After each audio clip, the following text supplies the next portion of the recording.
sing a small piece of song for the glory of God, then I wish to go ahead with my testimony. கர்த்தருடைய மகிமைக்காக ஒரு சிறிய பாடலை பாடிக்கொண்டு என் சாட்சியை சொல்ல விரும்புகிறேன். I will enter his gates with thanksgiving in my heart. I will enter his courts with praise. I will say this is the day that the Lord has made. I will rejoice for he has made me glad. He has made me glad. Jesus made me glad. I will rejoice for Jesus made me glad. He has made me glad. Jesus made me glad. I will rejoice for Jesus made me glad. Jesus, Jesus, Jesus, I call him on my mind. Jesus, Jesus, Jesus, I call him on my mind. Jesus, Jesus, Jesus, I call him on my mind. And now got Jesus on my mind. Let's close our eyes and have a word of prayer. கண்களை மூடி ஒரு நிமிஷம் ஜெபம் பண்ணுவோம். How gracious Heavenly Father, we come to the presence of the mighty name of our Lord and Savior Jesus Christ. As we all come to the presence, help us all to worship Thee in truth and in spirit, so that our prayers not be heard but be heard of in the blessing of your God. Thank you, Lord, for this wonderful day. Thank you, Lord, for this wonderful time of fellowship. Thank you for all my dear brothers and sisters who are gathered here, Lord. I bring them to the throne of grace. I bring them to the cross of Calvary. I subject them, surrender them, dedicate them into Thy hands, O Master. I thank you, Lord, for the manifestation of your divine power upon all these people till this moment. Cut your mighty presence upon them in the days to come and bless them from Thy sanctuary, Lord. Guide them, guard them, support them, sanctify them, strengthen them, Lord. I come against every power of darkness. I come against every satanic, demonic and devilish forces which comes against your children, Lord. Ask you, Master, these things in the precious name of our Lord and Savior Jesus Christ. Amen. Amen. Hallelujah. Hallelujah. I am Dr. Srinivas Bhattachary. If I should appropriately introduce myself for the glory of Lord Jesus Christ, my full name is what I am going to say right now. கர்த்தருடைய மகிமைக்காக என்னுடைய முழுமையான பெயரை நான் சொல்ல விரும்புகிறேன். அபிவாதே ஆங்கிரச பாரஸ்பத்ய பாரத்வாஜ த்ரயாரக்ஷக பிரவணாமிதா பாரத்வாஜ கோத்ரக தாக்ஷாயணி சூத்ரக சாமசாகாத்யாஹை ஸ்ரீனிவாச சர்மா நாமம் அகம் அஸ்மி பூஹு. This is my full name. இதுதான் இவ்வளவு நேரம் சொல்லப்பட்டதுதான் என்னுடைய பரம்பரையிலே வந்த என்னுடைய பெயர். Which means to say I come from the 145th direct generation of the Sri Vaishnava Bhattachary priesthood community. Sri வைஷ்ணவ பட்டாச்சாரியா என்ற ஆசாரிய பரம்பரையிலே நான் 145வது குருவாய் பிறந்தவன். Even today my grandfather Raghav Bhattachary is the chief priest in Sri Ranganatha Swami Devasthanam at Sri Rangam. ஸ்ரீரங்கத்தில் இருக்கிறவர் என்னுடைய தாத்தாவாய் இருக்கிறார். அங்க உள்ள பட்டாச்சாரியா இருக்கிறார். My father Govindaraja Bhattachary is the chief priest in Punvalinda Kalattu Sri Lakshmi Narasimha Swami Devasthanam. Sri Lakshmi Narasimha Swami Devasthanam at Punvalinda Kalattu Govindaraja Bhattachary. என்னுடைய father. என்னுடைய தகப்பன் கூட பட்டாச்சாரியாய் ஒரு பெரிய ஆலயத்தில் இருக்கிறார். My elder brother Venkatesha Bhattachary is the chief priest in Kerala Sri Guruvayur Krishna temple. இந்த குருவாயூர் கிருஷ்ணா டெம்பிள்ல இருப்பவர் என்னுடைய சகோதரனாய My younger brother Narayana Bhattachary is the chief priest in Queen Sri Muttumari Amman temple Kuala Lumpur Malaysia. Kuala Lumpur மலேசியாவில் இருக்கிறவர் என்னுடைய சகோதரனாய பட்டாச்சாரியார் மலேசியாவில் இருக்கிறார். Today my whole family background, they are all the priests, they are all the Bhattacharyas for the God who have the eyes but they see not, who have the ears but they hear not, who have the noses but they smell not, who have the hands but they handle not, who have the legs but they walk not. But I, by the grace of Lord Jesus Christ, I have come amidst you all this morning as a Bhattachary for the Lord Jesus Christ. கர்த்தருக்கு மகிமை உண்டாதாக. என்னுடைய சகோதரர்களும் என்னுடைய பெற்றோர்களும் எல்லாரும் இந்த பூமியிலே கண்கள் இருந்தும் காணாது, கைகள் இருந்தும் ஒன்றும் செய்ய முடியாது, கால் இருந்தும் நடக்க முடியாத இப்படிப்பட்ட தேவன் என்று சொல்லப்படுவர்களுக்கு பட்டாச்சாரியா இருக்கிறாள். ஆனா நானோ தேவனுடைய மகிமைக்காக வானத்தையும் பூமி உண்டாக்குன சிருஷ்டிகர்த்தனான ஆண்டவராய் இயேசு கிறிஸ்துவுக்கு பட்டாச்சாரியாய் மாற்றப்பட்டிருக்கிறேன். At the age of 6 I had my Yajñopaveedam, which means to say the Hindus wearing the sacred thread. நான் என்னுடைய 6வது வயதிலே இந்து முறைப்படியான அந்த பூநூலை அணிந்து கொண்டிருந்தேன். I was given the Gayatri Diksha, Om Bhuhu, Om Bhuvaha, Om Subhaha, Om Mahaha, Om Janaha, Om Tapaha, Om Satyam, Om Tatsudarvarenyam, Om Bhargo Devasya Dhimahi, Om Dhiyo Yonaga, Om Prajodayat, Om Apaga, Om Jyotirasaga, Om Amritam Brahma, Om Purbavat Swarup. I was given the Gayatri Diksha and I was sent to an ashramic type of school for my studies. என்னுடைய படிப்புக்காக இப்படிப்பட்ட எல்லா தேவனை அர்ச்சிக்கிற எல்லா மந்திரங்களை சொல்லி என்னை படிக்கிற அந்த பாடசாலைக்கு என்னை அனுப்பி வைத்தார்கள் அந்த ஆரம்ப பிராயத்திலே. Right from my childhood I studied Rigveda, Yajurveda, Samaveda, Atharvana Veda, 4000 Divya Prabandha, Idihasa, Purana, Ramayana, Mahabharata, Bhagavad Gita, etc., etc., etc. in the Hindu mythological subjects in Sanskrit as well as in the Kranta language. இந்தியாவில் உள்ள இந்து மதங்களினுடைய எல்லா ஆச்சார முறைப்படி எல்லா இதிகாசங்கள், வேதங்கள், உபநிடதங்கள் எல்லாவற்றையும் நான் சான்ஸ்கிரிட்டிலும் தமிழிலும் எல்லா மொழிகளிலும் நான் கற்று அறிந்திருந்தவனாக இருந்தேன். Once my early education was over in the Hindu philosophy in South India, after that I was sent to North India to the state of Uttar Pradesh to do my higher studies, to do my doctorate in Banaras University. நான் என்னுடைய ஆரம்ப பள்ளி படிப்பாகிய இந்த தென்னிந்தியாவில் நான் முடித்ததுக்கு அப்புறம் Hindu Banaras university என்ற உத்தர பிரதேசத்தில் இருக்கிற அந்த யூனிவர்சிட்டிக்கு நான் இந்து தர்மங்களை பற்றி ரிசர்ச் முயற்சி செய்ய முடியாது படிக்கும்படியாக அங்க அழைக்கப்பட்டிருந்தேன். There I went and did my ceremony in Sanskrit, ceremony in Kranta, which means to say PhD in Sanskrit and PhD in Kranta. நான் அங்க வேதங்களுடைய PhDயும் சன்ஸ்கிரிட்டுடைய PhDயும் ரெண்டு பட்டங்களையும் அந்த பனாரஸ் யூனிவர்சிட்டியிலே நான் கற்று தேர்ந்தெடுத்தேன். While I was studying in that university, that was the time the Babri Masjid issue took place in the land of Ayodhya. அயோத்தியாவிலே Babri மசூதி என்ற ஒரு மசூதி இருந்ததை நீங்கள் அறிவீர்கள். அந்த சமயத்தில் நான் அங்கிருந்தேன். See, that was the time the destruction of the Babri Masjid issue took place in the land of Ayodhya. அயோத்தியாவிலே அந்த சமயத்தில் தான் இந்த பாபர் மசூதி என்ற மசூதி இடிக்கப்பட்ட அந்த வேளை. As I had been born in the Bhattacharya community and as I have been doing my double doctorate in the world famous university, I was chosen by the RSS as the national youth leader. நான் இந்த இந்து பனாரஸ் யூனிவர்சிட்டியிலே ரெண்டு பட்டங்களை பெற்று PhD வாங்கியிருந்தபடியால் இந்த இந்தியாவின் RSS என்ற ஆர்கனைசேஷனில் நான் இளைஞர் தலைவனாக தேர்ந்தெடுக்கப்பட்டு அந்த இடத்திலும் நான் அனுப்பப்பட்டு அங்கிருந்தேன். I hope you all know what is meant by RSS. நான் உங்களுக்கு RSS என்றால் என்ன என்று நான் உங்களுக்கு தெரியும் என்று நினைக்கிறேன். RSS means Rashtriya Swayam Sevak Sangam. Rashtriya ஸ்வயம் சேவாக் சங்கம் என்பதுதான் RSS என்ற கழகம். It's an organization that has been founded by one Dr. Edgewar in the land of Varanasi in the year of 1920. 1920 ஒரு டாக்டர் ஒருவர் வாரணாசியில் தானே இந்த கழகத்தை ஆரம்பித்தார். The aim and objective of this organization is to stop foreign religion coming into India. இந்த கழகம் ஏன் ஆரம்பிக்கப்பட்டது என்றால் வெளிநாட்டிலிருந்து எந்த விதமான மத முறைப்பாடுகளும் இந்தியாவுக்குள் வரக்கூடாது என்பதே. Especially to mention this RSS is deadly against Christ and Christianity being proclaimed in the land of India. விசேஷமாக இந்த RSS எதுக்காக இந்தியாவுக்கு ஆரம்பிக்கப்பட்டது என்றால் கிறிஸ்தவ மதம் என்பது இந்தியாவுக்குள் எப்படியாயினும் வரக்கூடாது என்பதே. When I was with such an organization as a national youth leader, my personal commitment was to demolish the mosque then and there. ஆகவே நான் இந்த தேச தலைவராய் RSS இளைஞர் தலைவராய் இருந்தபடியால் இந்த பாபர் மசூதியை எப்படியாலும் இடிக்க வேண்டும் என்று நான் அங்கே இருந்தேன். In those days I had very strong faith towards the Hindu gods and the Hindu scriptures. என்னுடைய வாலிப காலத்தின் ஆரம்ப காலத்திலிருந்தே நான் இந்து மத ஆச்சாரங்கள் முறைமைகளை மிகவும் வைராக்கியமுள்ளவனாய் இருந்தேன். So I went all the way to France and I peddled a dynamite bomb. I brought it, I set it on the tomb of the mosque and I demolished it operating the personal computer from my cabin. ஆகவே இந்த கூட்டத்தின் மத்தியிலே நான் ஒரு பாமை கொண்டு வந்து இந்த பாபர் மசூதியினுடைய உச்சியில வைத்து அதை வெட்டிக்கும்படியாக செய்தேன். At that time many of the Islamic fundamentalists came forward to stop our activities. நாங்கள் இப்படி நாசவேலை செய்து கொண்டிருக்கும்போது முஸ்லிம்கள் அநேக பேர்கள் வந்து இதை தடுக்கும்படியாக வந்தார்கள். But in return our organization people and Hindu Parishad Vidyalaya people chopped off their hands and their legs and their necks and killed not less than 3,000 people and threw their dead body in the Sarayu river. அந்த நாளிலே தானே பக்கத்தில் இருக்க நதியிலே கிட்டத்தட்ட 3000 முஸ்லிம்கள் வந்தவர்கள் எதிர்த்தவர்கள் அதை இடிக்க கூடாது என்று தடை செய்ய வந்தவர்கள் எல்லாரையும் நாங்கள் வெட்டி கொண்டு அந்த ஆற்றிலே எறிந்து விட்டோம். Like all this I was totally submerged into the sinful way of life right from my beginning. என்னுடைய வாழ்க்கை ஆரம்பத்திலிருந்தே இப்படிப்பட்ட ஒரு பாவ நாச வேலைகளிலே நான் ஈடுபட்டு மூழ்கி இருந்தேன். It's all the reason because I sincerely believed the Hindu gods and the Hindu philosophy. ஏன் எனக்கு இவ்வளவு வைராக்கியம் என்றால் இந்து முறைகளும் ஆச்சாரங்களும் நான் மிகவும் ஊறி போய் எனக்குள்ள இருந்தது. But at last I understood Hinduism could not give me the eternal life that I wanted in my life. ஆனால் ஒன்று மட்டும் நான் அறிந்து கொண்டேன், இந்த இந்து தர்மங்கள் என் இருதயத்துக்கு ஏற்ற ஒன்று அமைதியை தராது என்பது. After this incident I was doing the research work in my university library. இந்த இந்து பனாரஸ் யூனிவர்சிட்டியிலே நான் மறுபடியும் என்னுடைய ரிசர்ச்சாக அந்த PhDக்கு வேலை செய்து கொண்டிருந்தேன். The research topic that I had taken for my doctorate is this: how a man will go to the kingdom of God after his death.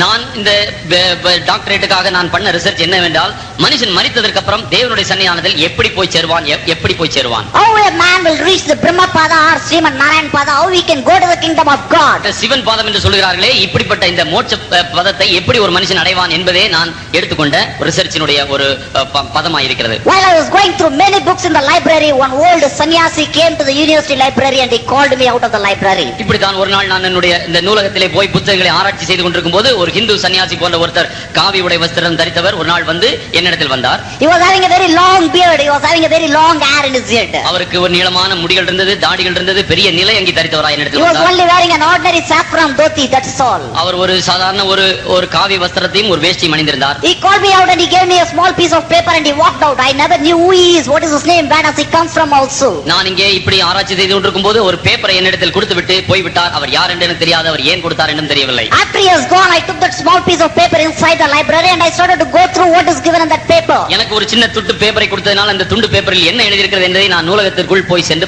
படிக்க ஆனானே. In that small paper it was stated from the Gospel of John chapter 3 verse 16, for God so loved the world that he gave his only begotten son, that whosoever believeth in him should not perish but have everlasting life. இந்த துண்டு பேப்பரில் எழுதப்பட்டிருக்கிறது, தேவன் தன் ஒரே பேரான குமாரனை விசுவாசிக்கிறவனோ அவன் கெட்டு போகாமல் நிச்சய தேவனை அடையும்படிக்கு அவரை தந்தருளி இவ்வளவாய் உலகத்தில் அன்பு கூர்ந்தார். The moment I read this scripture, it started inspiring me at the depth of my heart. அந்த வசனத்தை நான் படிக்கும் போது எனக்கு என்னன்னு தெரியாது, ஆனால் என் இருதயத்துக்குள்ளே ஒரு கேள்வி எழுந்தது. My dear brothers and sisters, இன்னும் அருமையான சகோதர சகோதரிகளே, why did this particular scripture inspire me so much at the depth of my heart? என்னுடைய இருதயத்தின் ஆழத்துக்குள்ளே இந்த ஒரு வசனம் எங்கிருந்து வந்தது தெரியாதான் ஏன் எனக்குள்ளே ஒரு பெரிய ஒரு அக்னியை மூட்டுவித்தது? The word of God says in the book of John chapter 1 that the God's word consists of life. ஆனால் யோவான் எழுதின சுவிசேஷம் 1ஆம் அதிகாரத்தில் சொல்லப்பட்டிருக்கிறது கர்த்தருடைய வார்த்தை ஜீவனாய் இருக்கிறது. Since it had the life of Christ, it started inspiring me and made me to reason so much about him. ஆகவே இந்த வசனமானது அது ஜீவனாய் இருக்கிறபடியால் எனக்குள்ளே வந்து எனக்குள்ளே ஒரு அக்னியை மூட்டுவித்தது. I just ran across my people. நான் என்னுடைய ஜனதாரண்டை மறுபடியும் போனேன். I went to all my superiors, gurujis. என்னுடைய குருஜியும் எனக்கு படிப்பித்து கொடுத்தவரிடத்தில் நான் போனேன். I asked everybody, who is this only begotten son? நான் இந்த ஒரே பேரான குமாரன் யார் யார் என்று நான் கேட்டுக்கொண்டிருந்தேன். They all told me only begotten son of God is the Krishna Paramatma, Rama Paramatma, so on and so forth. அவர்கள் என்னிடத்தில் சொன்னார்கள் கிருஷ்ண பரமாத்மாவாவது ராமனாவது இப்படிப்பட்ட யாராவது ஒரு சிருஷ்டியாத்தான் இருக்கும் என்று. But nobody told me Lord Jesus Christ is the only begotten son of God. ஆனால் ஆண்டவராய் இயேசு கிறிஸ்து ஒரே பேரான குமாரன் என்பதை ஒருவரும் என்னிடத்தில் அறிவிக்கவில்லை. For 1 month I have been desperately hunting for the truth to know who is the only begotten son of God in my life. ஆனால் என்னுடைய வாழ்க்கையிலே இந்த ஒரே பேரான குமாரன் யார் என்பது என்னுடைய ஒரு அங்கலாய்ப்பான கேள்வியாக இருந்தது. After 1 month of my search, one particular morning I was sitting in my dormitory going through the small piece of paper once again. நான் படுக்கை அறையிலே உட்கார்ந்து கொண்டு இந்த பேப்பரை இந்த சின்ன துண்டு பேப்பரை நான் வைத்துக் கொண்டு இந்த யோவான் எழுதின சுவிசேஷம் 3:16 பார்த்துக் கொண்டிருந்தேன். Tears started gushing out of my eyes to know who is the only begotten son of God once again.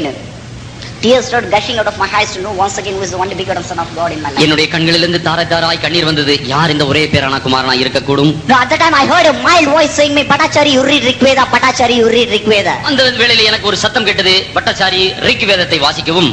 I opened the Rigveda and I started going through what is given in the Rigveda. நான் அந்த ரிக்வேதத்தில் என்ன எழுதப்பட்டிருக்கிறது என்பதை நான் படிக்க ஆரம்பித்தேன். It is said in this way.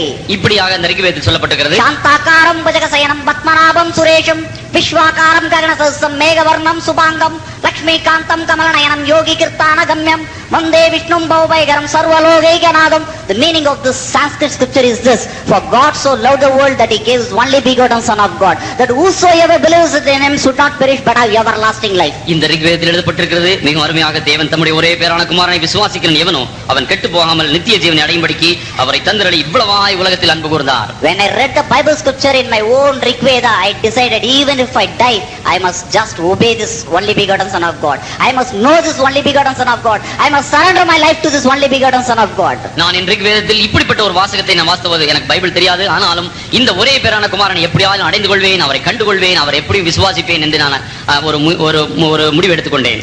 My exams were also over. இதற்கு அப்புறம் என்னுடைய படிப்புகள் எல்லாம் முடிந்தது. I finished my thesis and I registered it with the registrar of the university. நான் என்னுடைய ரிசர்ச் வேலைகள் எல்லாம் படித்து முடித்துவிட்டு என்னுடைய பேப்பர்களை நான் அந்த யூனிவர்சிட்டியில் சப்மிட் பண்ணேன். When the result came, I came all India first by the grace of Lord Jesus Christ. கர்த்தருடைய மகிமைக்காக சொல்கிறேன், நான் இந்த ரிசர்ச் எல்லாம் பண்ணி நான் அங்க கொடுத்ததுக்கு நான் இந்த இந்தியாவிலும் நான் முதலாவது மாணவனாக தேர்ந்தெடுக்கப்பட்டேன். In both the 2 doctorates I came all India first. என்னுடைய 2 PhD பட்டங்களிலும் நான் முதலாவதாக இந்தியாவிலே முதல் மாணவனாக வந்தேன். I was invited to Delhi and I was given the President Gold Medal in the Parliament amidst all the central ministers for my academic achievements.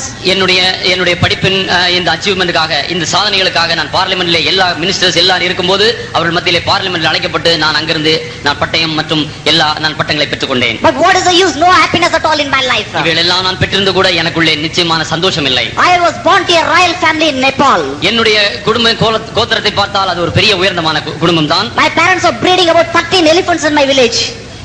My parents are breeding about 13 elephants in my village. என்னுடைய பெற்றோர்கள் கூட 30 அல்லது 13 யானைகளை கூட அவர்களுடைய கிராமங்களில் வைத்திருக்கிறார்கள். We have 108 Divyat Kshetras across the world where we are the chief priests in the temples. நாங்கள் இந்த இப்படிப்பட்ட பெரிய இந்தியா உலகத்தில் உள்ள எல்லா ஆலயங்களிலும் முக்கியமான அதாவது சீஃப் பிரீஸ்ட் பிரதான ஆசாரியர்களா அல்லது பூசாரிகளா நாங்கள் இருக்கிறோம். I had obtained double doctorate from the world famous university. இந்த உலகத்திலே மிகவும் பிரசித்தி பெற்றதான ஹிந்து பனாரஸ் யூனிவர்சிட்டியிலே 2 டாக்டரேட் பட்டங்களை பெற்றிருக்கிறேன். I had taken double gold medal from the president of India. இந்த இந்திய ஜனாதிபதியிடத்திலே தங்க பதக்கம் மற்றும் பட்டயத்தை நான் பெற்றிருக்கிறேன். What is the use? No use at all. ஆனால் இவைகள் எல்லாம் எனக்கு பிரயோஜனமாக இருக்கவில்லை. No peace of mind, no joy in my life. எனக்குள்ளே சமாதானம் இல்லை, அப்படிப்பட்ட சந்தோஷமும் இல்லை. The word of God says in the Bible. ஆனால் இந்த வேத வசனம் சொல்கிறது, if a man gains the whole world and if he loses his soul, what can he compensate to that? ஒரு மனுஷன் உலகம் பூரா ஆதாயப்படுத்திக் கொண்டு தன் ஆத்மாவை இழந்து போட்டால் அவனுக்கு என்ன பிரயோஜனம்? There is no use at all. ஒரு பிரயோஜனம் இல்லை. There was a great vacuum at the depth of my heart. என்னுடைய இருதயத்தின் ஆழத்திலே ஒரு பெரிய வெற்றிடம் இருந்தது. Still I did not know that Jesus is the savior of the world. ஆகவே இயேசுதான் இந்த உலகத்தின் இரட்சகர் என்பதை நான் அறியாதிருந்தேன். Still I do not know Jesus is the only begotten son of God. ஆகவே இயேசு கிறிஸ்துதான் மெய்யான தேவன் என்பதை கூட நான் அறியாதிருந்தேன். Still I did not know that Jesus is the prince of peace. peace. ஆகவே இயேசுதான் சமாதான பிரபு என்பதை நான் அறியாதவனாய் Since இருந்தேன். I do not know Jesus is the Redeemer of this world. இந்த உலகத்தின் இரட்சகர் மீட்பர் இயேசு என்பதை நான் அறியாதவனாய் இருந்தேன். In such a condition, I was returning back to Tamil Nadu. இப்ப இந்த மாதிரி ஒரு நிலவரத்தில் நான் தமிழ்நாடை நோக்கி திரும்பி வந்து கொண்டிருந்தேன். I booked my train in Ganga Kaveri Express. நான் கங்கா காவிரி எக்ஸ்பிரஸிலே ரிசர்வ் பண்ணி வந்து கொண்டிருந்தேன். I boarded in Varanasi station in Uttar Pradesh. உத்தரப்பிரதேசத்தில் வாரணாசி என்ற இடத்தில் நான் அங்கிருந்து புறப்பட்டோம். Train left the Uttar Pradesh state and came into the Madhya Pradesh state. உத்தரப்பிரதேசத்தை தாண்டி அது மத்திய பிரதேசத்துக்கு ட்ரெயின் வந்தது. Almost 12 hours of journey is over. என்னுடைய பிரயாணங்கள் எல்லாம் ஒரு யுத்தமாகவே இருந்தது. Almost 12 hours of journey is over. 12 மணி நேரங்கள் நான் பிரயாணம் பண்ணி முடித்திருந்தேன். All the while I was forced to read John 3:16. ஆனால் இந்த எல்லா வேளைகளிலும் இந்த எனக்கு கொடுக்கப்பட்ட துண்டு பிரதியில் இருக்கிற இந்த யோவான் 3:16 வாசித்துக் கொண்டிருந்தேன். Something insisted me that I should keep on meditating on that scripture. ஆனால் எனக்குள் ஏதோ ஒரு சக்தி சொல்லிக் கொண்டிருந்தது, இதை நீ ஆராய்ச்சி செய்து கொண்டு இதை படிக்க வேண்டும் என்று. So I kept on meditating till the train came to Madhya Pradesh. மத்திய பிரதேசத்துக்கு வரும் வரை நான் அந்த ட்ரெயினிலே அந்த ரயிலில் இந்த வசனத்தை தியானித்துக் கொண்டே இருந்தேன். As soon as the train came to the Madhya Pradesh state near the Jabalpur junction, Jabalpur என்ற இடத்தில் மத்திய பிரதேசத்துக்குள்ளே இந்த ட்ரெயின் வந்த உடனே it was midnight 2 o'clock. இது நடு இரவு 2 மணி ஆயிருந்தது. The railway staff want to stop the train for a small coffee break. அந்த நடு நசி வேளையிலே ஒன்லி ஒரு 2 நிமிஷத்துக்கு மட்டும் ட்ரெயின் அங்கே நிற்கும். At that time I was hearing a voice saying me, Bhattacharya, you must get down in the station, you must get down in the station. ஒரு அபூர்வமான துணி என் காதில் ஒலித்துக் கொண்டிருந்தது, பட்டச்சாரி ஸ்ரீனிவாச பட்டச்சாரி இங்கே இறங்கு. I was wondering why I must get down in the station. ஆனால் நான் ஆச்சரியப்பட்டேன், நான் எதற்கு இந்த நடுநிசி வேளையில் இங்கே இறங்க வேண்டும்? I don't have any relatives here. இங்கே யாருமே இல்லையே. I don't have any friends here. இங்கே நண்பர்களோ உற்றார்களோ யாரும் I இல்லை. don't have any known people there. இங்கே தெரிந்தவர்கள் கூட யாரும் இங்கே இல்லையே. Moreover, I do not know the local language of that place. இந்த இடத்தில் பேசப்படுகிற எனக்கு இந்த பாஷைகள் கூட தெரியாது. Why should I get down? நான் ஏன் இறங்க வேண்டும்? I said I won't get down. நான் இறங்க மாட்டேன் என்று சொல்லிக் But the கொண்டேன். more I tried to resist my thought, the more I felt that I should definitely get down there. And if I do not get down there, I felt like as if my head would crack. நான் இறங்கக்கூடாது நினைத்துக் கொண்டிருக்க வேளையிலே நான் இறங்க வேண்டும் என்று எனக்குள் பெரிய ஒரு சக்தி தூண்டப்பட்டிருந்தது. நான் அப்படி செய்யவில்லை என்றால் என் தலை வெடிக்கும் என்று கூட நினைத்தேன். After that, I silently got down there. நான் மௌனமாக அந்த ஸ்டேஷனில் இறங்கினேன். After a few minutes, the train also left the station and went off to Madras. சில நிமிடங்கள் கழித்து அந்த ட்ரெயின் மெட்ராஸை நோக்கி வந்து போய்விட்டது. There was nobody in the midnight in the railway station. அது நடுநிசி வேளையா இருந்தபடியால் அந்த பிளாட்ஃபார்மில் ஒருவரும் இல்லை. Only the railway TTR and the railway stewards who are selling tea and coffee were standing there. அந்த டீ காஃபியை வித்துக் கொண்டிருக்கிறவர்கள் மட்டும், அந்த டிடிஆர் மட்டும் அந்த பிளாட்ஃபார்மில் இருந்தால் வேறு ஒருவரும் இல்லை. They all started to give a funny look upon me. அங்கே உள்ளவர்கள் என்னை ஆச்சரியப்படமாய் பார்த்தார்கள். The reason because the way I look today in front of you is not the same the way I was looking some 4 years back. அவர்கள் ஆச்சரியப்படுவதற்கு ஒரு காரணம் இருந்தது. இன்று நீங்கள் காண்கிற விதமாய் நான் அந்த நாட்களில் இருக்கவில்லை. In those days I had a very long kudumi in my head.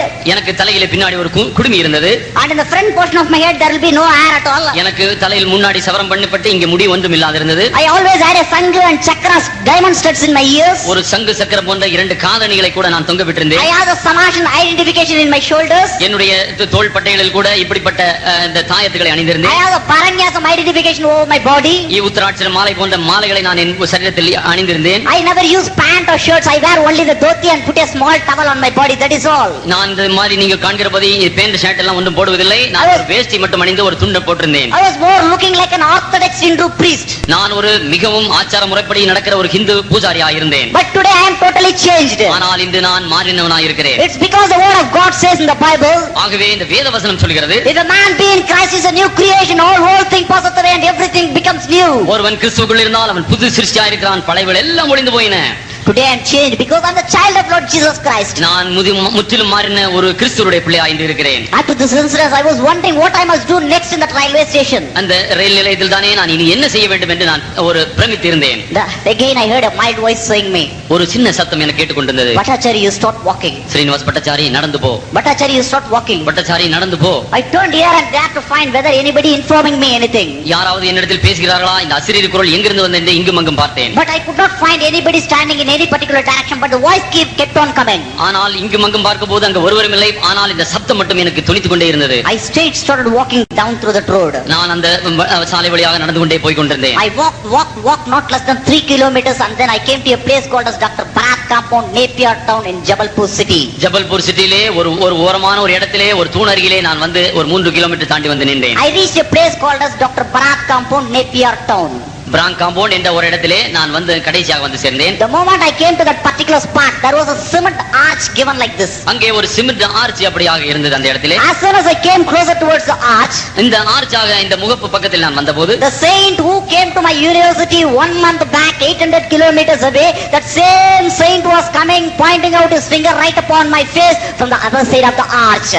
அந்த முகப்பு அல்லது அந்த ஆர்ச்சுக்கு அந்த பக்கத்திலே 800 கிலோமீட்டர் தூரத்திலே நான் சந்தித்த அந்த பழைய அந்த சன்னியாசி காவி உடையிலே நான் அந்த இடத்திலே பார்த்தேன். That same saint put his finger straight upon my face and said, the Lord whom you wanted to know in your life is the Lord Jesus Christ. அந்த பார்த்த அந்த சன்னியாசி என்னிடத்தில் சொன்னான், நீ தேடிக்கொண்டிருக்கிற அந்த ஆண்டவராய் இயேசு கிறிஸ்து என்று. The only begotten Son of God whom you wanted to know in your life is the Lord Jesus Christ. நீ தேடிக்கொண்டிருக்கிற ஒரே பேரான குமாரனாய இயேசு கிறிஸ்து இந்த மெய்யான தேவன் என்று சொன்னார். Lord Jesus Christ loves you. ஆண்டவராய் இயேசு கிறிஸ்து உன்னை நேசிக்கிறார். Lord Jesus Christ forgives your sin. கர்த்தராய் இயேசு கிறிஸ்து உன் பாவங்களை மன்னிக்கிறார் என்று சொன்னார். Lord Jesus Christ is going to cleanse you from all the sinful natures. உன்னுடைய எல்லா பாவ சுபாவங்களிலிருந்து உன்னை விடுதலையாக்கிறார் என்று சொன்னார். Lord Jesus Christ is going to give you a new life. கர்த்தராய் இயேசு கிறிஸ்து உனக்கு ஒரு புதிய ஜீவனை கொடுக்க போகிறார் என்று சொன்னார். When he said all that, I could not control at all. அவர் இதுகளை எல்லாம் என்னிடத்தில் சொன்னபோது என்னால் தாங்க கூட முடியவில்லை. See, he did not come in a Tata Sierra car to preach the gospel to me. ஒரு டாட்டாவோ அல்லது சிலோ கார்ல வந்து என்னிடத்தில் சுவிசேஷத்தை சொல்லவில்லை. He did not come with a Raymond's or Park Avenue coat and suit to preach the gospel to me. என்னிடத்திலே அவர் ஒரு பெரிய கோட் சூட் போட்ட ஒரு பெரிய மனிதராய் என்னிடத்தில் வரவில்லை. He was an ordinary man, very old man, very simple man. ஒரு சாதாரணமான ஒரு வயசான ஒரு வயோதிக ஒரு அன்பரை போல அவர் வந்தார். But he was filled with the resurrected power of the Lord, which made him preach the gospel to me. அவர்தானே என்னிடத்தில் அந்த சுவிசேஷத்தை சொல்லபோது அந்த உயிர்த்தெழுந்த வல்லமை அங்கே இருந்தது. I humbled myself at his presence. நான் அவருடைய சமூகத்தில் நான் என்னை தாழ்த்தினேன். And I yielded myself unto that saint. அந்த பரிசுத்தவானிடத்தில் நான் என்னை சமர்ப்பித்தேன். From there he took me to a place called as Bidagad. Bidagad என்ற ஒரு இடத்திற்கு என்னை கூட்டிக் கொண்டு போனார். That is where the Narmada river flows in very high velocity. அங்கே மிகவும் வேகமாக ஓடுகிற ஒரு ஆறு இருந்தது.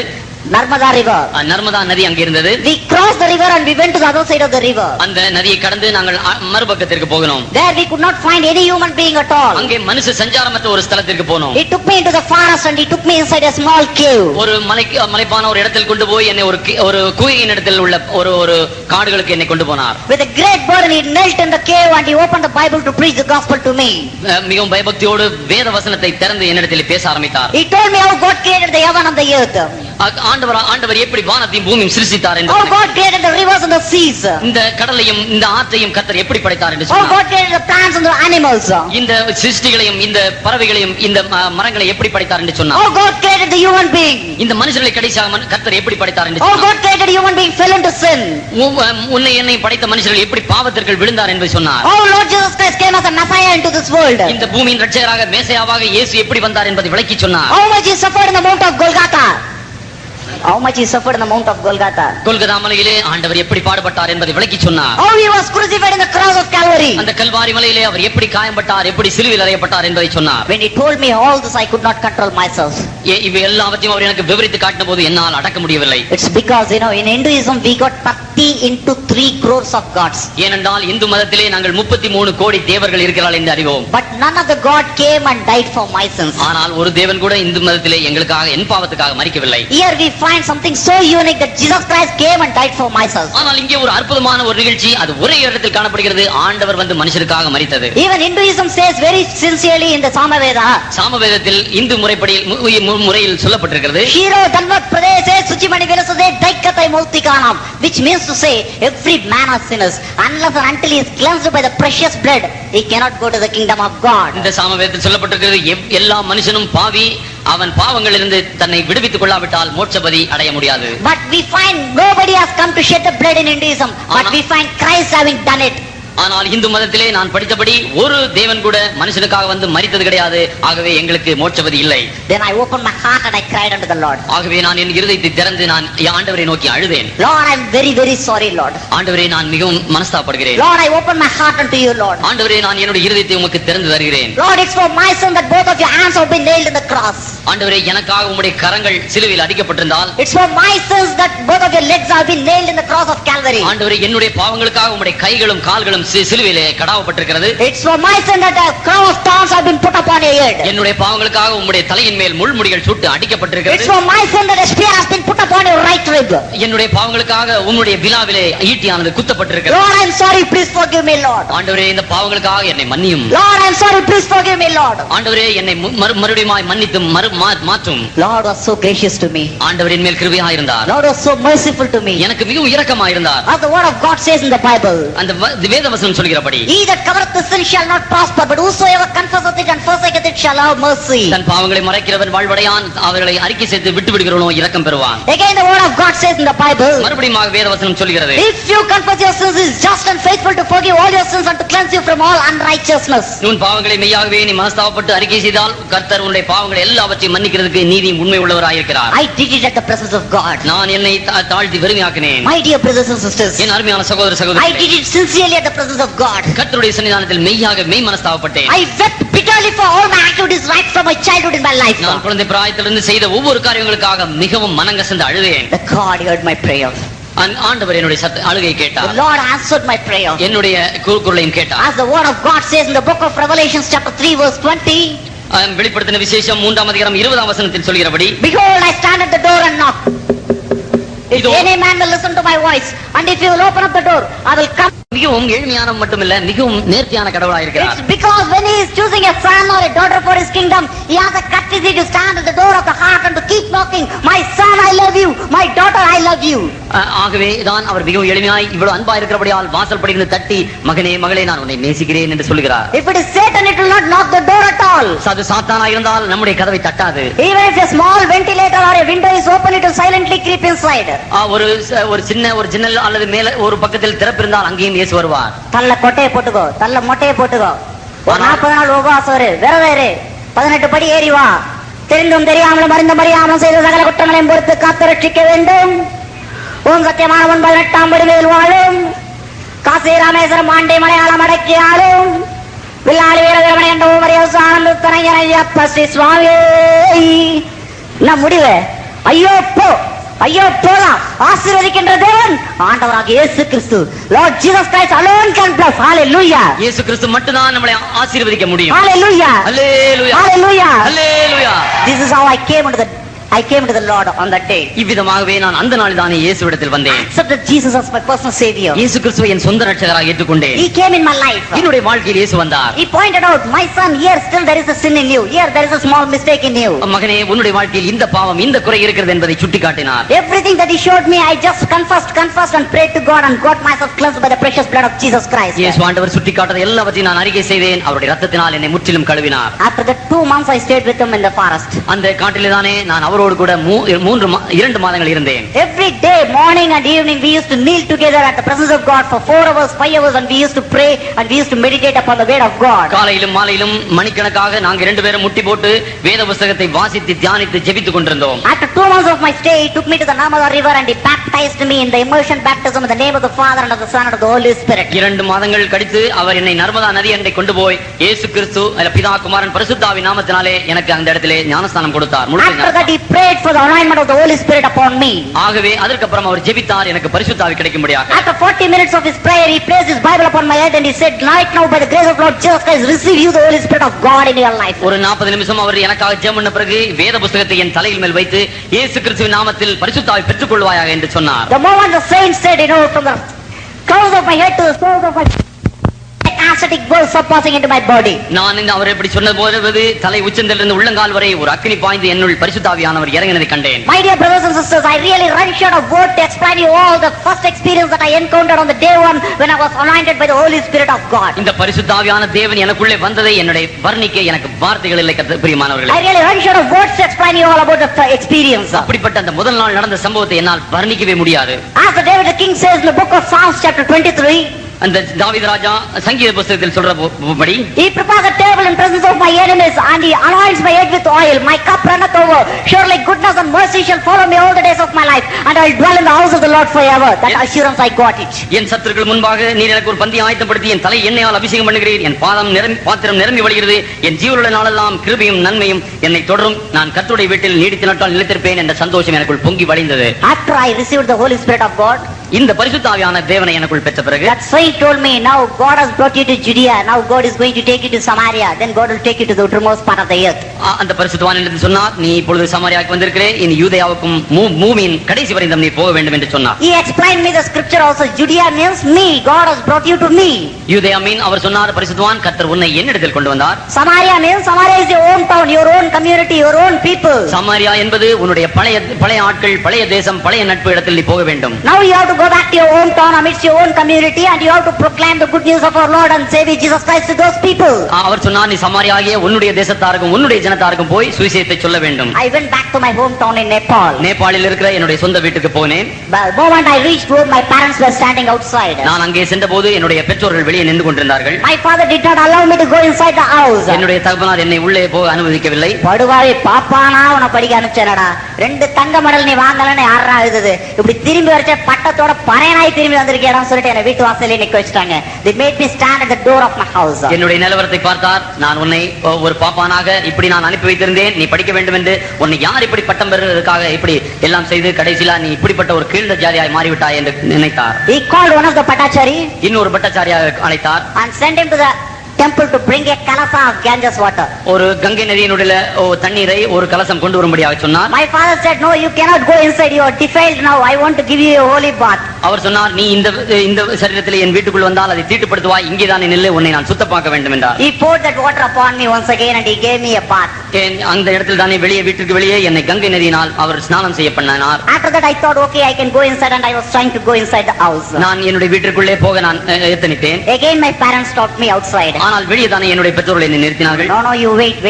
நீ இங்கே தான் இருக்க வேண்டும் என்று சொன்னார்கள். You have only been externally purified, now you have to be internally purified. நீ வெளியே தானே வெளியரங்கமாய் நீ சுத்தமாக்கப்பட்டிருக்கிறாய், நீ உள்ளே சுத்தமாக்கப்பட வேண்டும் என்றார். Because 2 months you stayed with Christians, you would have taken chili, chicken, mutton, fish, all this. அவர் சொன்னார், நீ 2 மாதம் கிறிஸ்தவர்களோடு இருந்தே, ஆகவே மட்டன், சிக்கன் இப்படிப்பட்டவைகளை நீ சாப்பிட்டிருப்பாய். So he called another pujari and sent him to the backyard of my house. ஆகவே என்னுடைய வீட்டினுடைய கொல்லைப்புறத்திற்கு ஒரு பட்டாச்சாரியை I am அனுப்பினார். not ashamed to tell you all, my dear brothers and sisters, for the glory of Lord Jesus Christ, the thing that I experienced on that day. நான் கர்த்தருடைய மகிமைக்காக இப்படிப்பட்ட நான் சிறுமைப்படுத்தப்பட்ட பாதையும் கூட நான் சொல்கிறேன். That Bhattacharya went to the backyard of the house and brought a glass of cow's urine. அந்த ஒரு மாட்டினுடைய அந்த யூரினை ஒரு பட்டாச்சாரியானவர் கொண்டு வந்தார். And he gave it to my father. அந்த மாட்டினுடைய யூரினை அவர் கொண்டு வந்து என்னுடைய தகப்பனிடத்தில் கொடுத்தார். My father gave it to me and he asked me to drink. என்னுடைய அப்பா சொன்னார், இந்த மாட்டினுடைய இந்த சிறுநீரகத்தை நீ குடிக்க வேண்டும் என்றார். I don't know what to do. நான் என்ன செய்வேன் என்று தெரியவில்லை. Never in our family we speak things against our father. ஆனால் இப்படிப்பட்ட காரியங்கள் என்னுடைய குடும்பத்தில் சம்பவித்தது இல்லை. If our father is sitting here, we won't even unnecessarily come in front of our father. ஆனால் என்னுடைய அப்பா இருக்கும்போது நாங்கள் எல்லாம் அவர் முன்னாடி வர்றது கூட பயந்திருப்போம். Even if anything is important, we used to communicate through mother only. ஏதாவது எங்கள் தகப்பனிடத்தில் சொல்ல வேண்டும் என்றாலும் நாங்கள் தாயார் மூலம் தான் சொல்லுவோம். So when my father is commanding me, you must drink, means I don't know what to do.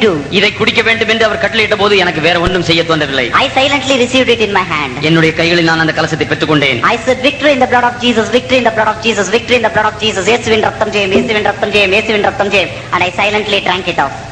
அந்த சிறுநீரை நான் இயேசுவின் ரத்தம் ஜெயம், இயேசுவின் ரத்தம் ஜெயம், இயேசுவின் ரத்தம் ஜெயம் என்று சொல்லிக் கொண்டே நான் அதை குடித்து விட்டேன். After that only I was allowed inside my house. இப்படி நான் குடித்ததுக்கு அப்புறம் என்னை என்னுடைய வீட்டிற்குள் அனுமதித்தார்கள். But still, my parents were very worried. If I am free in the house, I may go and join with some Christians in Nepal, because TPM church is there also in Kathmandu.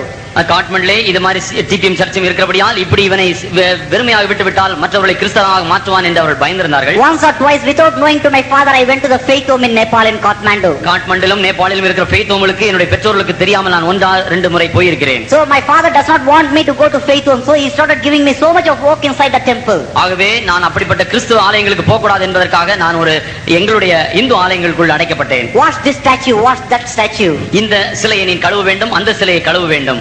Get things prepared for Sudarsana Homam, get things prepared for Chandi Homam. இந்த ஓமத்துக்காக இதை நீ செய்ய வேண்டும், அந்த ஓமத்துக்காக இதை ஆயத்தப்படுத்த வேண்டும் என்று so on and so forth. He started extracting so much of work from me. இப்படியாக अनेक வேலைகளை எனக்கு கொடுத்து என்னை பிஸியாக வைத்திருந்தார். But I never disobeyed my father. ஆனால் என்னுடைய தகப்பனை நான் கீழ்ப்படியாமல் இருக்கவில்லை. I always used to say victory in the blood of Jesus, victory in the blood of Jesus, and I did whatever my father asked me to do. என்னுடைய தகப்பன் என்னிடத்தில் சொன்ன எல்லாவற்றையும் இயேசுவின் ரத்தம் ஜெயம் என்று சொல்லிக் கொண்டே நான் செய்தேன். ஆனா அப்ப கூட எங்க அப்பா காதுல ஒரு தடவை விழுந்துருச்சு, இயேசுவின் ரத்தம் ஜெயம் சொல்றது. அட படுபாவி, நம்ம கோயில்ல வந்து இயேசுவின் ரத்தம் ஜெயம்ன்றானே, இன்னைக்கு இயேசுவின் ரத்தம்ன்றான், நாளைக்கு இன்னும் எந்தெந்த ரத்தத்தெல்லாம் கொண்டு விடுவானு சொல்லிட்டு என்ன தண்டித்தாதான் நான் திருந்தேன்னு சொல்லிட்டு he wanted to punish me. நான் இப்படி இயேசுவின் ரத்தம் ஜெயம் என்பதை அந்த இந்து ஆலயங்களிலே சொல்கிறானே, இனி என்னென்ன ரத்தத்தை கொண்டு வருவானோ என்று பயந்து எனக்கு வேற வேலை செய்ய ஆரம்பித்தார். See, he just left me inside the temple without taking me into the house in the night. வீட்டுக்குள்ளே என்னை கொண்டு போகாமல் இந்த ஆலயங்களிலே பிரகாரங்களே என்னை அடைத்து வைத்தார். Temple means I am not talking about a temple which has been constructed some 30, 40, 50 years back. இந்த 50, 60 வருஷங்களுக்கு முன்னாடி கட்டப்பட்டு இருக்கிற இப்பொழுது காண்கிற ஆலயம் போல அல்ல. These are the temples that have been constructed some 2000, 3000 years back in those days. அந்த நாட்களிலே நூற்றாண்டுகளுக்கு முன்னாடி 2000, 3000 ஆண்டுகளுக்கு முன்னாடி கட்டப்பட்ட ஆலயத்தில் நான் இருந்தேன். Right from the entrance to the Moola Karpagraha, we have to walk not less than a kilometer. இந்த முதலாவது ஆரம்பமான அந்த நுழைவாசலிலிருந்து கிரக பிரவேசத்திற்கு அல்லது கர்ப்ப கிரகத்திற்கு நான் போக வேண்டும் என்றால் 2-3 கிலோமீட்டர் நடந்து உள்ள போக வேண்டும். And if you see the ceiling at the top, it will be somewhere 120 feet high. உயரம் கலசத்தை பார்க்க வேண்டும் என்றால் ஒரு 120 அடி உயரத்தில் இருக்கும். And in the night hours there will be no power supply also. ஆகவே ராத்திரி நான் அங்கேதான் இருக்க வேண்டும், வீட்டுக்கு வரக்கூடாது. Sometimes the dangerous snakes and the scorpions will be creeping here and there in the temple. ராத்திரியிலே பிசாசுகளுடைய சேட்டைகள் எங்க இருக்கும், அங்கே பாம்புகள் கூட அங்கே போய் கொண்டிருக்கும். Many days I was not given proper food inside the temple. அந்த ஆலயங்களுக்குள்ளே நான் அநேக நாட்கள் சாப்பாடு கூட இல்லாமல் இருந்தேன். Many days I was not given proper clothing inside the temple. அந்த இடத்திலே தங்குவதற்கு அல்லது உடுத்துவதற்கு போர்வைகள் கூட இல்லாதவனாக இருந்தேன். Amidst all these dangers I was left all alone inside the Hindu temple. இந்த அபாயங்கள் மத்தியிலே நான் ஹிந்து அந்த ஆலயங்களிலே தங்கலானேன். But I knelt inside that Hindu temple. I knelt and prayed inside that Hindu temple. அந்த அப்படிப்பட்ட இந்து ஆலயங்களுக்குள்ளே நான் முழங்கால் படிட்டு ஜெபிக்கலானேன். Lord, without your will I can never be here, Lord. ஆண்டவரே, உம்முடைய சித்தம் இல்லாமல் நான் இந்த இடத்திலே இருக்க முடியாது. Lord, I do not know for what reason you are keeping me here, but Lord, help me to just proclaim your name to these people. ஆண்டவரே, உம்முடைய சித்தம் இல்லாமல் நான் இங்க இருக்க முடியாது. உம்முடைய சித்தம் எதுவா இருந்தாலும் உம்முடைய நாமத்தை நான் இங்கே உயர்த்தி காட்ட வேண்டும். Yes, Lord, open the way where I can proclaim your good name to these people. ஆண்டவரே, உம்முடைய நாமத்தை உயர்த்தி காண்பிக்க எனக்கு வழிவாசலை திறக்க வேண்டும் என்று What ஜெபிக்கிறார். does David the king say in the book of Psalms? இந்த தாவீது ராஜா தன்னுடைய சங்கீதத்தில் சொல்கிறார், What shall I do unto the Lord who has given me the vessel of salvation? கர்த்தர் கொடுத்த இந்த ரட்சிப்பின் சந்தோஷத்துக்கு நான் அவருக்கு என்னத்தை செலுத்துவேன்? Shall we give 10 sovereigns of gold necklace? நம்ம டன் கணக்காக நம்முடைய கோல்டு தங்கங்களை அவர் கொடுக்க முடியுமா? Shall we give 1 lakh rupees to Father God for having given us the vessel of salvation in the name of Lord and Savior Jesus Christ? இயேசு கிறிஸ்துவை தந்ததற்காக நாம் அவருக்கு 1 லட்சம் ரூபாய் தர முடியுமா? Then what can we give actually?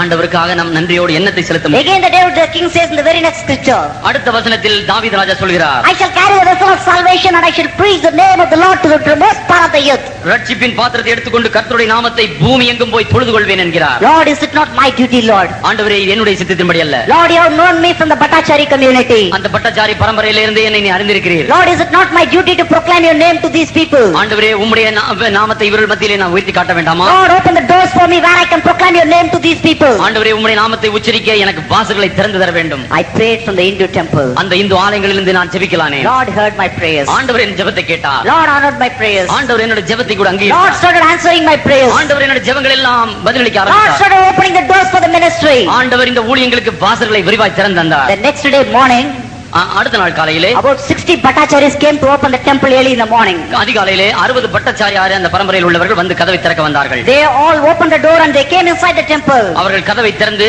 உள்ளே வந்தார்கள். I say I was just really feeling like fire within myself at that moment. அந்த வேளையிலே எனக்குள்ளே ஒரு அக்கினியானது எரிந்து கொண்டிருந்தது. I called each one of the Bhattacharyas, come here.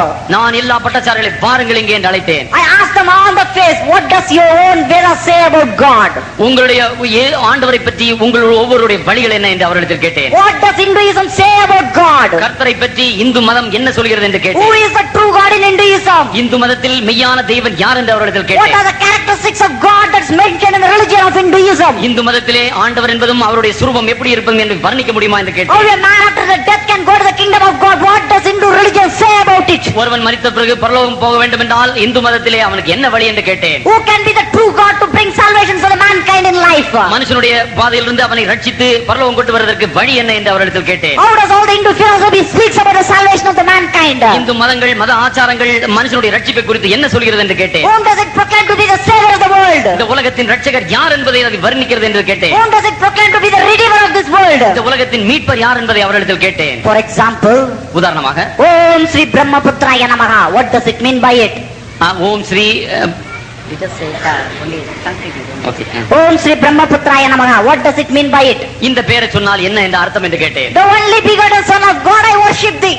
ஒரே பேரான குமாரனே உம்மை நான் அர்ச்சிக்கிறேன். Who is the only begotten Son of God? ஆனால் யார் இந்த ஒரே பேரான குமாரன்? It's the Lord Jesus Christ. ஆண்டவராகிய இயேசு கிறிஸ்து. Om Sri Umataya Namaha. What does it mean by that?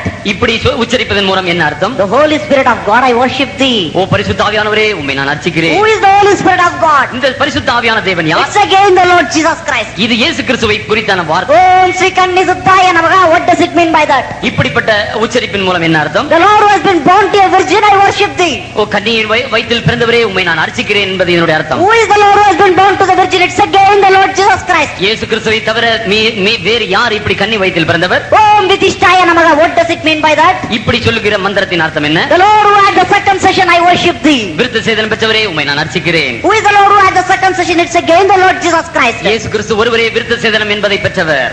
Om Sri Panchakaya Namaha. What does it mean by that? இப்படி மந்திரம் உச்சரிப்பதன் அர்த்தம் என்ன? The Lord who had the 5 injuries for the sake of mankind, I worship thee. மனுஷனுக்காக 5 காயங்கள் பெற்றவர்களே உம்மை நான் அர்ச்சிக்கிறேன். Who is the Lord who received 5 injuries for the sake of mankind? It is again the Lord Jesus Christ. மனுஷனுக்காக 5 காயங்கள் பெற்றவர் ஆண்டவராய் இயேசு கிறிஸ்து மட்டுமே. ஓம் ஸ்ரீ விருட்ச சூல அருதாய நமக. விருட்சம் போன்ற மரத்தில் சூலத்தில் சிலுவையில் பலியானவரே உம்மை நான் நமஸ்கரிக்கின்றேன். Who is the Lord who died in the cross of Calvary? It's again the Lord Jesus Christ. சிலுவையிலே இப்படி எனக்காக பலியானவரே உம்மை அர்ச்சிக்கிறேன். இது ஆண்டவராய் இயேசு கிறிஸ்து மட்டுமே. Our God is not only a dead God. நம்முடைய கர்த்தர் இப்படி இறந்து போன கர்த்தர் அல்ல. It's no doubt he came as a Messiah into this world. இந்த பூமிக்கு ஒரு மேசியாவாக அவர் வந்தார். He preached the gospel. சுவிசேஷத்தை அறிவித்தார். He cast out the devils and the demons. பிசாசுகளை அதட்டினார். He healed the sick people. வியாதியஸ்தர்களை சுஸ்தமாக்கினார். He brought salvation to so many across the life. அநேகர் வந்தவர்களை சுஸ்தமாக்கி அவர்கள் விடுதலை ஆக்கினார். He died in the cross of Calvary. சிலுவையிலே மனுஷருக்காக மரித்தார். Buried. அவர் அடக்கம் பண்ணப்பட்டார். But he did not go sand after sand on the earth. அப்படி அடக்கம் பண்ண பிறகு அவர் மண்ணுக்குள் மண்ணாய் போகவில்லை. ஓம் ஸ்ரீ மிருத்யும் ஜெயா நமக. What does it mean by that? இந்த மந்திரத்தின் அர்த்தம் என்ன? The Lord who resurrected up from the death tomb on the 3rd day, I worship thee. மூன்றாவது நாள் உயிரோடு எழுந்தவரே உம்மை நான் அர்ச்சிக்கிறேன். ஓம் ஸ்ரீ அஜமுகாய நமக.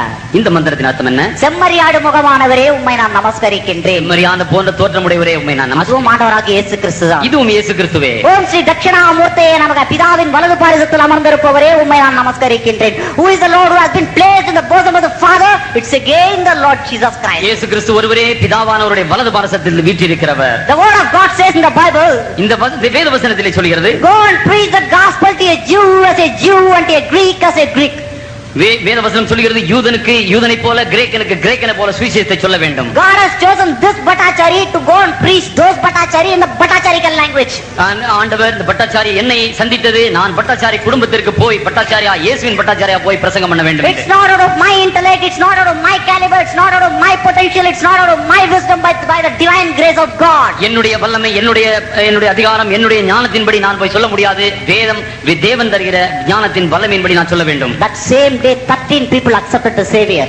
அந்த நாளில்தானே 13 பேரும் இயேசுவை ஏற்றுக்கொண்டார்கள். Out of them 6 people took the baptism in the TPM church in Nepal. நேபாளத்தில் இருக்கிற நம்ம டிபிஎம் சர்ச்சில் 6 people.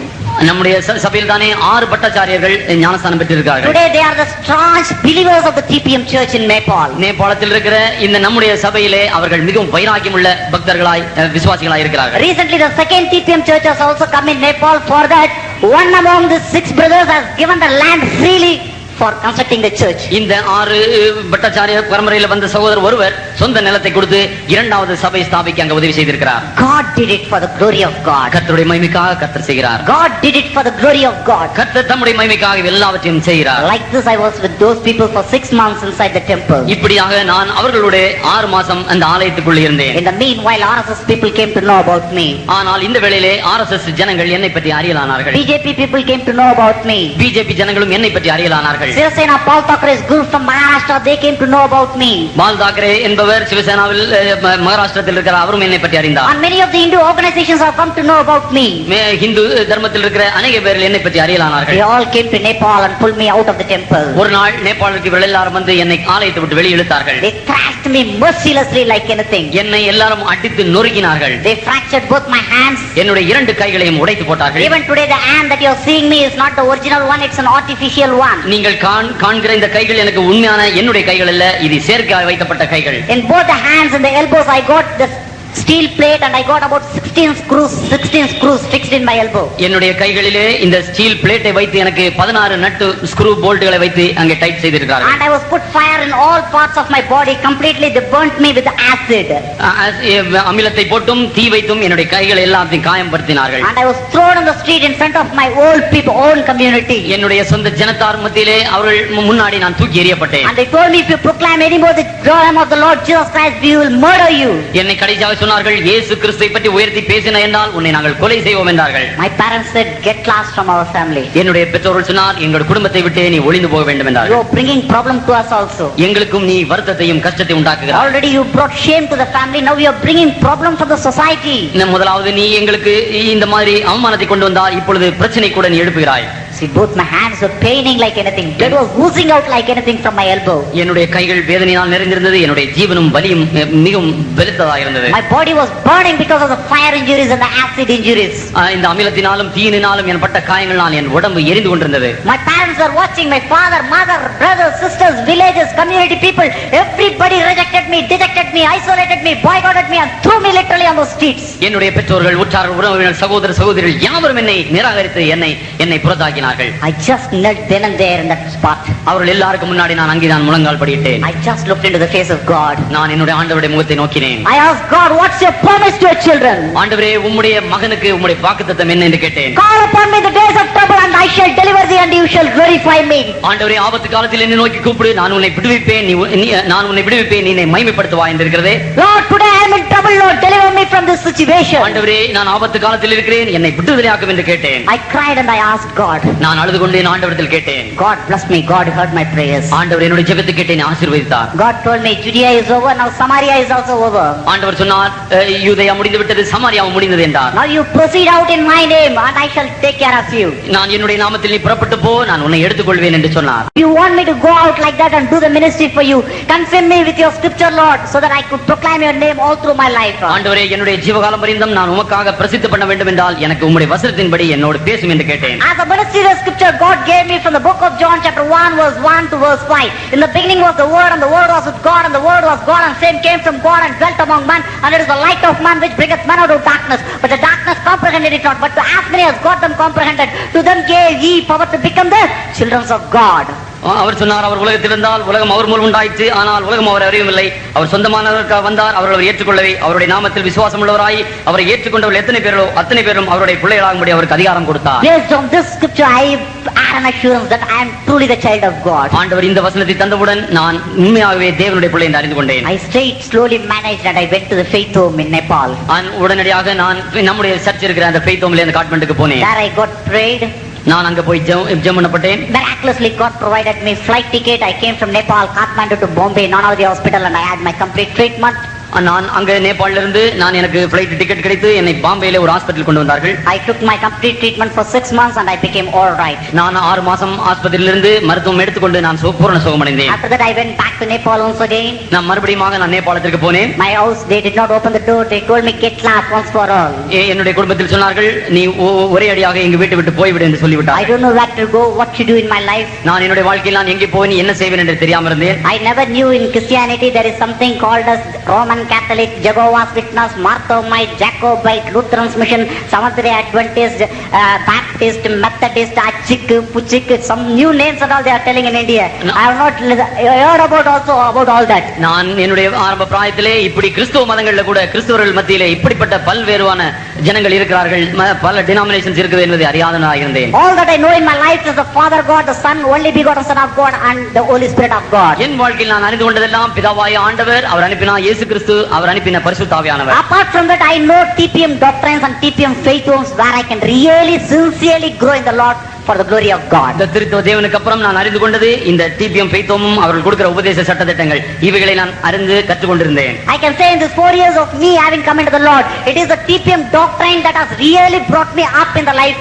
for the glory of God. கர்த்தருடைய மகிமைக்காக சொல்கிறேன், இந்த டிபிஎம் சபையினுடைய அந்த பெந்தெகோஸ்து சபையினுடைய இந்த சட்டதிட்டங்கள் உபதேசங்கள் தான் என்னை கர்த்தருக்குள்ளே இம்மட்டுமாய் நடத்தினது. After that I went into different parts of Nepal, interior villages to proclaim the good news of the Lord Jesus Christ. நேபாளினுடைய பல கிராமங்களுக்கு போய் ஆண்டவராகிய இயேசு கிறிஸ்துவை பற்றி பிரசித்தம் பண்ண ஆரம்பித்தேன். I was excavated from Nepal country. I could not go back. ஆனால் என்னுடைய நேபாள் தேசத்திலிருந்து என்னை அங்கிருந்து விலக்கி விட்டார்கள். அங்கே நான் போக முடியாதவனானே. So I went to Tibet and I did the ministry in Tibet. Tibet என்ற தேசத்துக்கு நான் போனேன். I did the ministry there. அங்கேயும் போய் சில ஊழியம் ஊழியம் செய்தேன். Then I came to North India.